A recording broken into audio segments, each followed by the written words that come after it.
విశాఖలో జనసేన కార్పొరేటర్ మూర్తి యాదవ్ మీడియా సమావేశంలో ఇచ్చేసినటువంటి పాత్రికేయ సోదరులు, ఎలక్ట్రానిక్ మీడియా ప్రతినిధులు, ప్రింట్ మీడియా ప్రతినిధులు, కెమెరామెన్ సోదరులు, అలాగే ఫోటోగ్రాఫర్ సోదరులు అందరికీ కూడా పేరు పేరున హృదయపూర్వకంగా కృతజ్ఞతలు తెలుపుతా ఉన్నాం.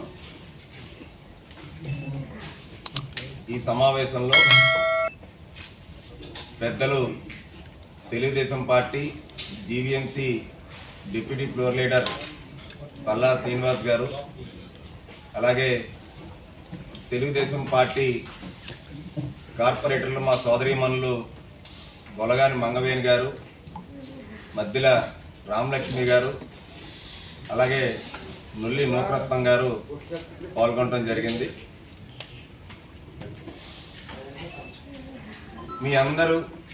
ఆశీస్సులతో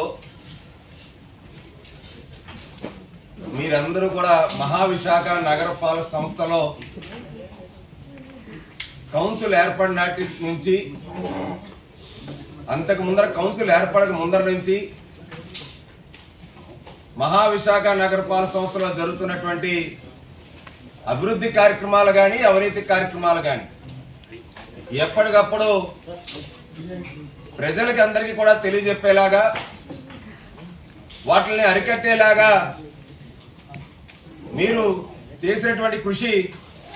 అభినందనీయం. మీ అందరి పుణ్యమే అని చెప్పి కూటమి ప్రభుత్వం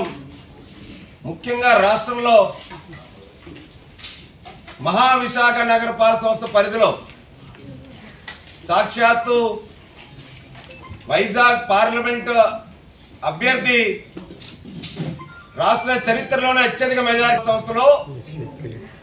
వైసీపీ ప్రభుత్వం చేసినటువంటి అవినీతి అక్రమాల వల్లే మీ అందరూ వెలుగులోకి మాకు సపోర్ట్ చేస్తూ మీ ఆశీస్సులు అందిస్తూ తీసుకురావడం వల్లే ఒక్కొక్క కూటమి అభ్యర్థి ఎమ్మెల్యే, తెలుగుదేశం, జనసేన, బీజేపీ అభ్యర్థులందరూ కూడా పెద్ద మెజార్టీతో విశాఖ సిటిజన్స్ ప్రభుత్వం మారింది. చంద్రబాబు నాయుడు గారు ముఖ్యమంత్రి అయ్యారు, పవన్ కళ్యాణ్ గారు ఉప ముఖ్యమంత్రి అయ్యారు, నరేంద్ర మోడీ గారు ప్రధానమంత్రి అయ్యారు. కానీ మహావిశాఖ నగరపాలక సంస్థలో అధికారుల తీరు ఇంకా వైసీపీ వాసనతోనే, వైసీపీ కండువా కప్పుకొని ఏదైతే గత 5 ఏళ్ళు వాళ్ళు తొత్తులుగా వ్యవహరించారో అదే రీతిలో ఇప్పటికీ కూడా కొనసాగడం అనేది చాలా ఆశ్చర్యం కలిగిస్తూ ఉంది.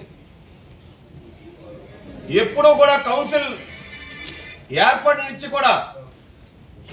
తెలుగుదేశం, జనసేన, బీజేపీ, వామపక్ష పార్టీలన్నీ కూడా ప్రజలు పన్నుల రూపంలో కడుతున్నటువంటి డబ్బులు ఏవైతే ఉన్నాయో వాటిని కస్టోడియన్గా మేము ఉండాలి, అభివృద్ధి చేయాలి, అన్ని వాటిలో సమాంతరంగా అభివృద్ధి పనులకి పెద్దపీట వేయాలని చెప్పి ఒక ఉద్దేశంతో కూటమి కార్పొరేటర్లు అందరూ కూడా పదే పదే కౌన్సిల్ మీటింగ్లో కానీ బయట కానీ ప్రజల పక్షాన పోరాడుతూ ఉన్నట్టే జీవీఎంసీ కమిషనర్ సాయికాంత్ వర్మ యొక్క తీరు చూస్తూ ఉంటే ఇప్పటికీ కూడా ఎక్కడ కించిత్ కూడా మార్పు రాకుండా సాయికాంత్ వర్మ యొక్క నిర్ణయాలు ఇవాళ జీవీఎంసీ చట్టం నడుస్తుందా లేదంటే సాయికాంత్ వర్మ పాలన నడుస్తుందా అనేటువంటి విధంగా ఆశ్చర్యం కలిగే విధంగా ఇవాళ పరిపాలన కొనసాగుతూ ఉంది. ఇంకా చాలా ఆశ్చర్యం. జనవరి 9వ తారీఖున జరిగినటువంటి కౌన్సిల్ మీటింగ్ తర్వాత ఎన్నికల సమయంలో ఎన్నికలు అయిపోయిన తర్వాత ఇప్పటికీ కూడా కౌన్సిల్ మీటింగ్ ఏర్పాటు చేయకపోవడం వైసీపీ నాయకులు, కమిషనర్ సాయికాంత్ వర్మ యొక్క అసమర్థత, వాళ్ళ యొక్క భాగోతాలు ఎక్కడైతే కూటమి కార్పొరేటర్లు